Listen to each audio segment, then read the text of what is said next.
Hi everyone, welcome back to Cooking Club. We're gonna get started.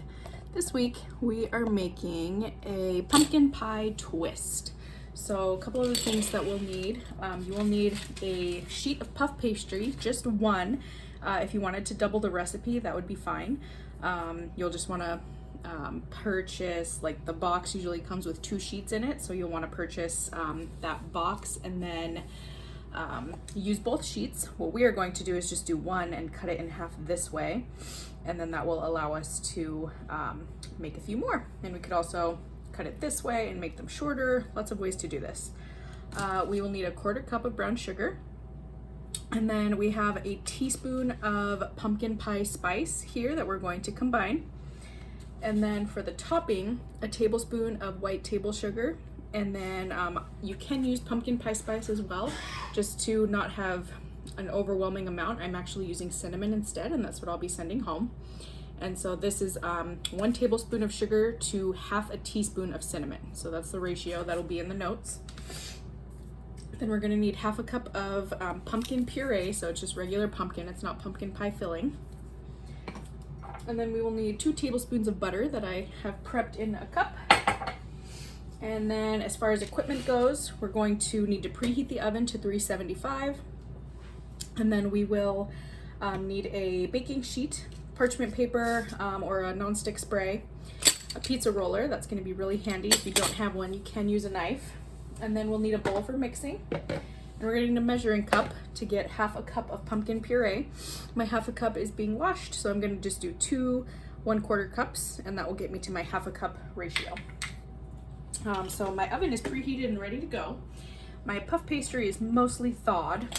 So, like I said, we can go this way, and what we're going to do is essentially on the bottom half, do our pumpkin pie mixture and then put the other one on top.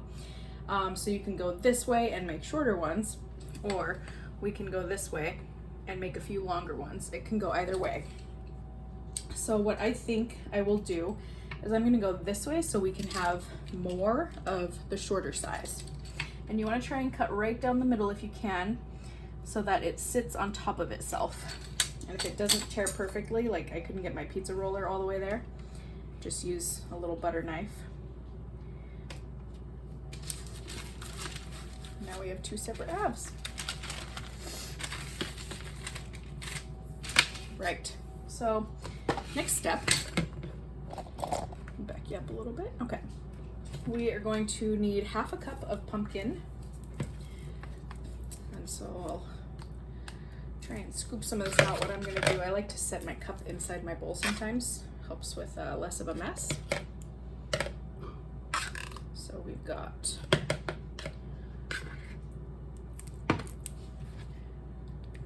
1/4 cup there.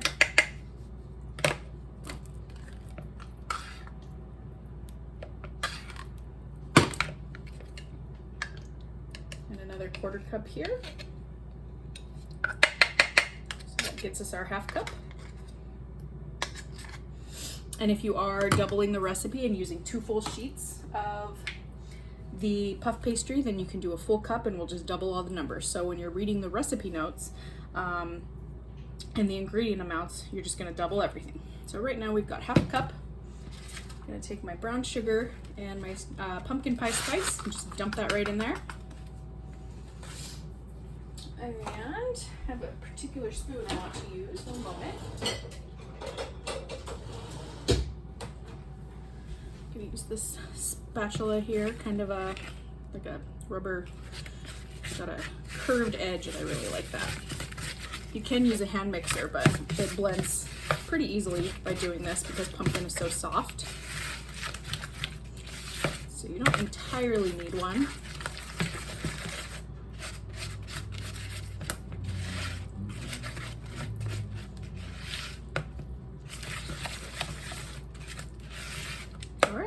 Everything's combined. I don't know if you can see very well, but the color of the pumpkin has darkened quite a bit because we added that brown sugar and cinnamon. So now our next step is going to be to carefully scoop and spread on one of your sheets. Only one, because if we do it on both, it's going to be really difficult to flip it over. And this is already going to be kind of tough. It's kind of a messy one, but that's okay. I knew going into it that it was going to be a toughy one, so I wore my spooky season apron for baking. And we just want to smooth it out. And again, we're going to have a lot of spillage over the sides, but that is a-okay.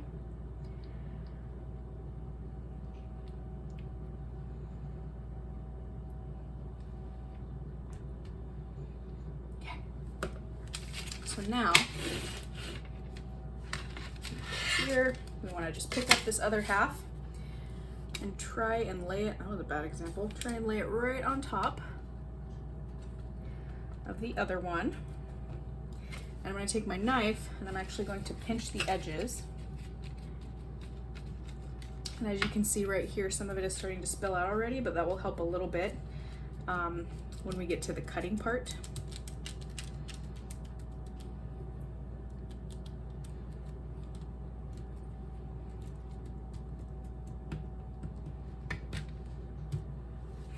Okay. So now we're going to cut these pretty thin. The thinner you cut them, the more you end up with. So I'm gonna go here.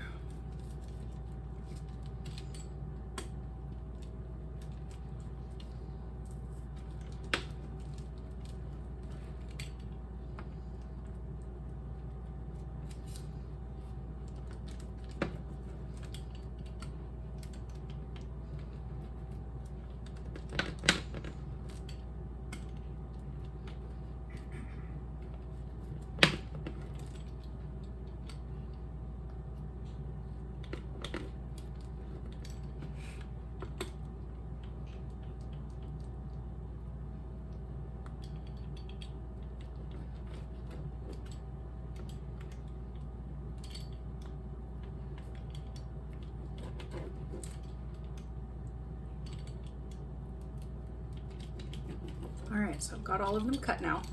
If any of them are not cut all the way through, when you get to it, we'll just run through it again. So I'm gonna set my pizza slicer aside. Grab this one from the edge, and all I'm gonna do is hold both ends and give it a few twists.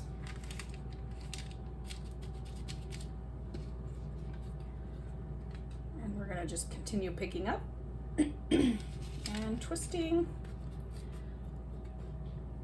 And like I said, the ones that are really full are going to be a little bit tougher, but that's okay. So I'll show you kind of what this is going to look like after we get them all twisted.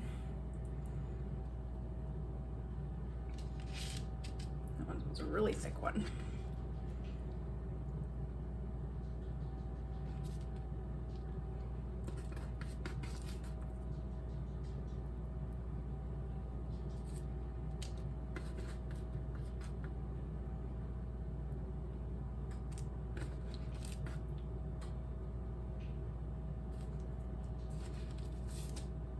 Oops.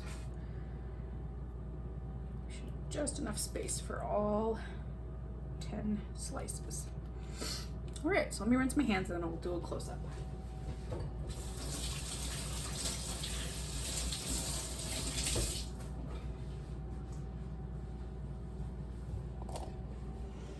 Okay, so that's what our twists look like after we've picked them up and twisted them all.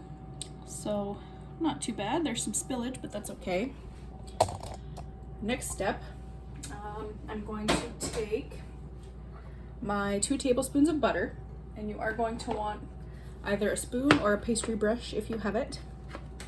We just want to melt this a little bit. So I'm going to go with 20 seconds. As we've talked about before, sometimes when you melt butter and you do it for too long, it pops. We want to avoid that so it doesn't make a mess in your microwave, because it is a pain in the butt to clean up. So what we'll do is, when the butter's melted, we're going to take our pastry brush or our spoon, we're going to spread it across this, and then the cinnamon sugar mixture is going to get sprinkled on top, and then we're going to bake, and we'll go from there.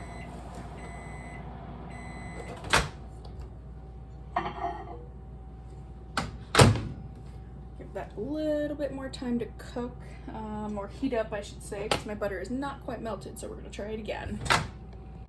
All right, so my butter is nice and melted. If you are using glass in the microwave, be sure to be extremely careful because it does get quite warm. So I'm actually gonna grab my glass with my pot holder here. So, got melted butter, and now I'm just gonna start brushing across the top.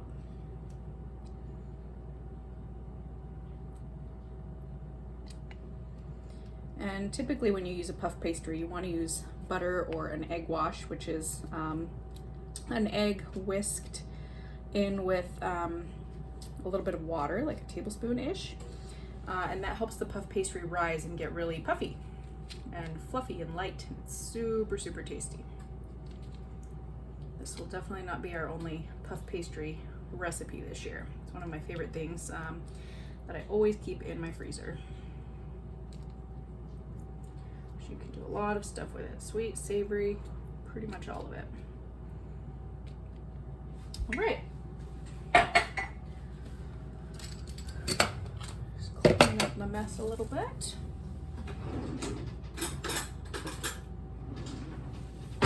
So now I'm gonna grab one more spoon. And I'm gonna just combine this. Yours will already be combined in your bag that I sent home.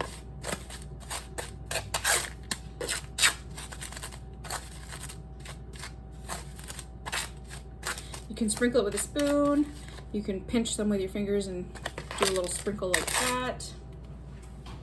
Now we're just gonna go like this.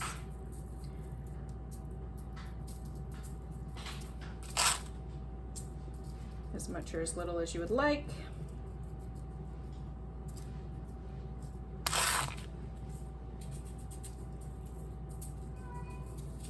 All right. There.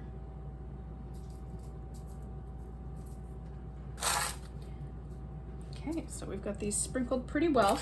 Some people might want to use more than others, so it's kind of a personal preference. Now we're going to pop these in the oven for 8 to 11 minutes. I always start at the very lowest and then add more time if I need to. So I will see you back here in 8 minutes and we will check on them.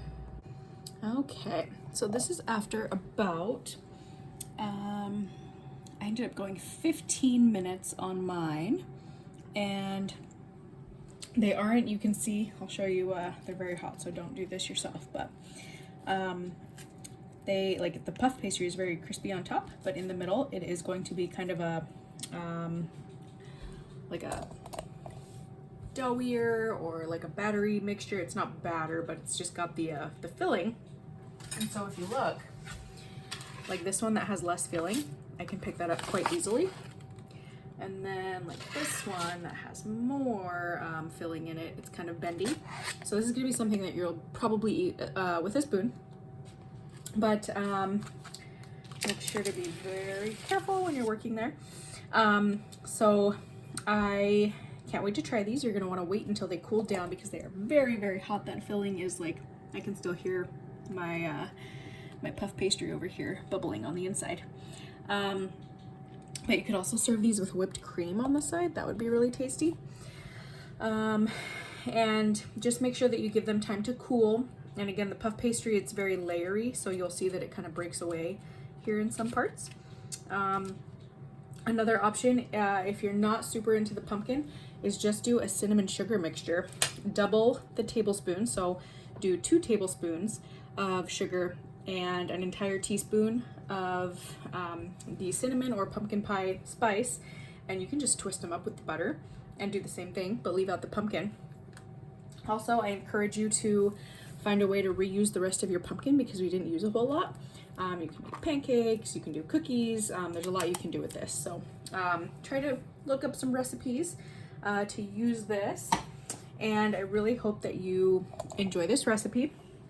And again, if you're not a big pumpkin person, then there's a lot of ways to use the puff pastry and make kind of a sweet treat but not have to do the pumpkin. So let me know how you like it, and I will see everyone next week. Have a good one.